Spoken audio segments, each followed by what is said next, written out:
Welcome to Legacy Conversations, a channel where we preserve military memories and history. Hello everyone. With Legacy, there's a kind of magic here which excites me. Because we meet people which we would normally never meet. And sometimes you become friends with these people and you keep in contact, and when it's possible for you to actually meet up with these guys, and it's really nice to do so. Firstly, because, there's a genuine friendship which has come from the recordings. And secondly, also, you don't really know how big or small these people are because you just see them on the screen. And some of these men and people we meet is actually quite big. And some of them are not that big, but all of them have great hearts. Now, one of the people which I've recorded about 2 years ago was Paul Danos. And if you haven't watched his episodes, please do so. Basically, Paul is a Greek guy from Greek extract, grew up in Bloemfontein, had a tough childhood, became a martial arts expert. In fact, he ended up as a world champion in kickboxing. And he's still a dangerous man. He lives in Miami now, or in the US somewhere, still teaching, the skills of defending yourself. And when he found out I was in South Africa and I found out he's in South Africa, we agreed to meet up with his auntie's place in Kimberley. And there I had the most marvelous Christmas I've ever had in my life.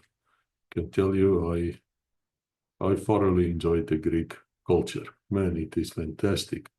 And no, we didn't throw the plates and things on the ground. I was told not to do it. I asked, but they said, no, there's no need. But it was fantastic to be there. We really enjoyed it. Anita went with me. And we also knew, of course, when we recorded the Long Sissel, if you haven't seen that episode, please do so. It's a cannon from the World War. We realized there's a Greek monument inside Kimberley. And I thought to myself, wow, if there's a Greek monument and I've got a Greek fellow here who actually speaks Greek, well, let's go there and talk about it. And so we did. And that's what you're going to see now.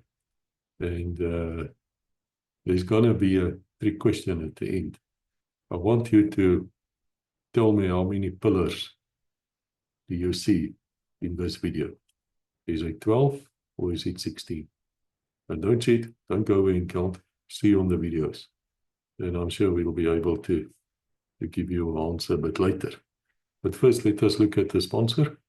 It costs a bit of money to get to Kimberley and to stay there in an Airbnb. So let's see if we can find any benefit from what the sponsor has to say. There's something I want to bring to your attention, and that is George M. James. That's an author. And he wrote many, many books, dozens of books, and all of them has to do with South African military, has to do with espionage, counterterrorism, that type of thing. And each of those books are written with a specific purpose.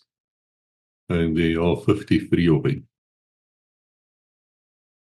And George M. James has been a sponsor of this channel like in forever, since the very first video came out. So whatever George M. James books you buy, come back to Legacy.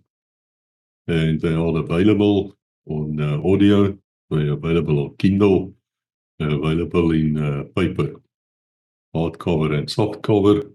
All of them are available on Amazon. Some of the books are available in South Africa as well, in softcover.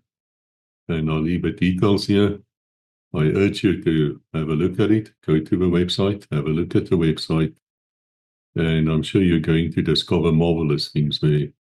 I can be very blunt to you. If you like Legacy, if you want to support Legacy, want to support us in what we do, then please go and look at the George M. James books. Get hold of them. You're going to learn things which you didn't know. And a lot of the things we've discussed on Legacy has also come out in those books. And what is fascinating, those books were written before Legacy came. So they were deeper knowledge than what I think most of us would realize. So again, guys, George M. James, go and look at it.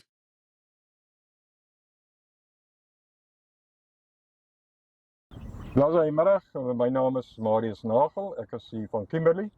Ek stel baie belang in die geskiedenis, die geboue, die geskiedenis van Kimberley, die Anglo-Boereoorlog. En Kimberley is 'n geweldige geskiedkundige stad. So today we're here at on the Dead Memorial, and I'm going to share a few ideas about the monument.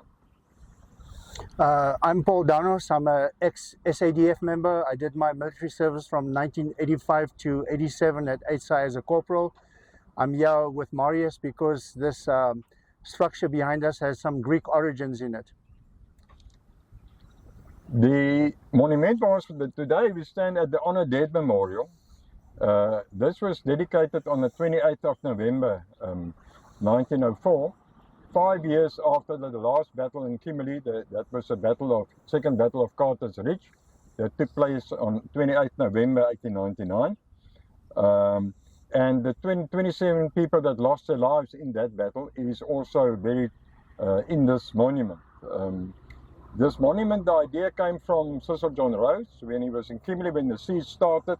He felt that something has to be done as a dedication to the people that lost their lives in the defense of Kimberley during the Anglo-Boer War when Kimberley was besieged from 14 October until 15 February 1900. The architect for the monument was Herbert Baker, and what he did, the model he used was a model that he found in Turkey. He went to Greece to look at different models and to find the best model with the Greek architecture. He used a model in Turkey for this monument here. The monument was manufactured of sandstone. The sandstone came from Bulawayo in Rhodesia, today Zimbabwe, and it was ferried per rail to Kimberley for this monument. It's 52 feet high. The height, it weighs 2,000 tons, and it costed about 10,000 pounds, which was also raised by the community of Kimberley when it was done. The wording on the monument was done by Rudyard Kipling, the well-known author and poet, and his father did the copper plates to commemorate the people that was buried here, as well as the siege, as well as the long sissel, a gun that was manufactured by George Labram in Kimberley. So Marius, what's very interesting that I want to tell you, the eastern part of Turkey, the eastern coast, was all Greek, and there was a war from 1919 to 1922. So that eastern seaboard of Turkey, you would see a lot of Greek architecture, like this one over here. Mm-hmm. And it had been there for many years, even during the Roman times. That because remember, Istanbul, that people know as Istanbul today, that was Greek. It was called Constantinople, and there was a lot of Greek influence in that area. If you go to architecture, theaters of temples and that, very similar to what you see, exactly the same thing. Anyway, so during the Greco-Turkish War of 1919 to 1922, the Greeks had driven the Ottomans all the way into the interior, and we were supported by the British Lloyd George at the time. But as we moved into the interior, now this is my thought on this. The English were getting afraid that the Greeks had expanded so much. They didn't think they would get so far. So they kind of thought, you know what, let's not supply these guys anymore with weapons and logistics. So you had these soldiers that were really tired, and they were wounded, and there were some losses. But the Ottomans suffered bigger losses. But what happened was, a Turkish general by the name of Kemal Mustafa Ataturk, who is known as the modern day of Turkey, the father of modern day Turkey, he regrouped his generals because they were about to give up. And he got all of them together and formed like a national spirit amongst the Turks. And he knew that the Greeks were tired and they were not getting supplied. So they started pushing the Greeks, and the Greeks started moving backwards, back to the coast. The idea was to get on the ships and go back, because now they, there was no way they're going to win. So what the Greeks did, they did the same thing the Turks would do to the Greeks, because don't forget the Greeks were under Turkish or Ottoman occupation for 400 years. We liberated ourselves in 1821, but for 400 years we had that Turkish rule or Ottoman rule, and we tried to do to them what they did to us. What the Turks used to do, they were very cruel, very hostile. What they used to do is rape women, burn villages. Unfortunately, the Greeks did the same thing on the retreat. They started building mosques, burning mosques, raping women, and did the same thing. When they reached Izmir, which was called Smyrna at the time, which had a big Greek community over there, those Greek who lived in Smyrna had been living there for hundreds of years. They were part of the community. Them and the Turks somehow got along. But the Greek soldiers on the retreat went back, and the inhabitants of Smyrna, the Greek inhabitants, got a bad deal from the Ottomans. They started treating them very cruel, beating them up, beating them to death, killing them, raping them. They would grab Greek Orthodox priests and in broad daylight circumcise them in front of the public, and all of that. So most of the Greeks who could make it got onto the boat and they fled, but the others who remained in Smyrna were tortured, killed, and in the most horrific way. So that's why Greece and Turkey have this animosity to this day. And the current leader, Erdogan, he wants to claim all the Greek islands that are close to the Turkish coast. So we have a long history, even our history is long before the birth of Christ, and we fought the Germans. We had the biggest resistance with the Germans. The longest resistance was almost 1 year, where the other countries surrendered. The Battle of Crete, I think you've probably heard it, where Hitler sent his biggest airborne division, and they were killed by Greek civilians, with agricultural tools like the fork and sickles, and you had grandmothers participating, and you had children, and you had dogs and grandpas, and of course we had the British there too, but they, during the war, decided to jump ship, and we were left with the Anzacs, which were the Australians and the Maoris. A lot of Maoris died there, and there's a big cemetery there in honor of the Maoris and the British who died there, and of course the Anzacs, and also a very big cemetery with German soldiers. And that's when Hitler decided that he was never going to use an airborne invasion again.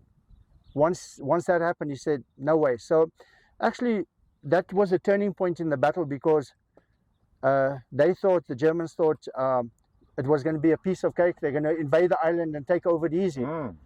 But we held them, the Greeks. We gave them a good resistance, and that had a turning point on the Second World War, and a lot of historians have spoken and written about it. And even Stalin says, with the Greeks delaying the Germans, when they attacked the Russians, it was close to winter time, and that's where the Germans suffered big losses in Stalingrad because of the cold, and I think getting supplies and all of that. So it's a long history. Very interesting. Yeah. Regarding Santos, are these type of architecture still there today? Yeah, in Greece, if you go, there's many. You find a lot of temples on, even in Athens, the Acropolis. I'm sure you're familiar with that. Yes. You'll see these kind of pillars and the Greek theater, and there's places in Olympus and the marathon, where the marathon started, the running and that. Yes. A lot of the islands, and again, even Turkey, the whole Turkish coast by Izmir. You'll see all that stuff there. The Honor Dead Memorial is one of quite a number of historic buildings in Kimberley.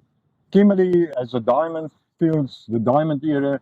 There's quite a number of monuments, interesting places, and special places to visit. So when you pass in Kimberley, don't think of Kimberley as just a hot, dusty town.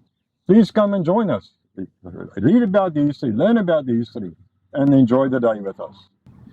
Kimberley is also very well known for the Anglo-Boer battlefields. So if you want to visit one of the international known battlefields in Kimberley, that is Magersfontein or Paardeberg, please speak to me. It's very interesting. You see things there that you haven't seen before.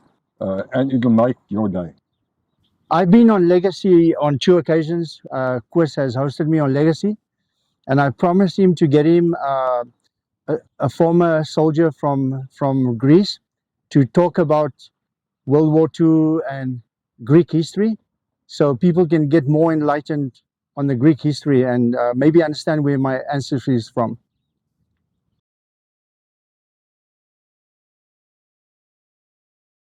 Okay, gents.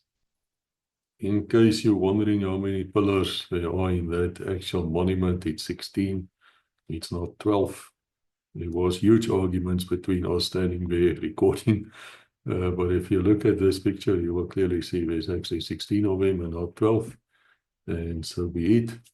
That is the answer to the question which I asked right in the beginning. So until we meet again, God bless.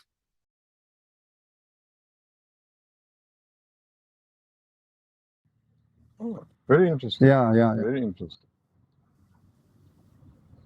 It's more interesting because I'm standing up and walking.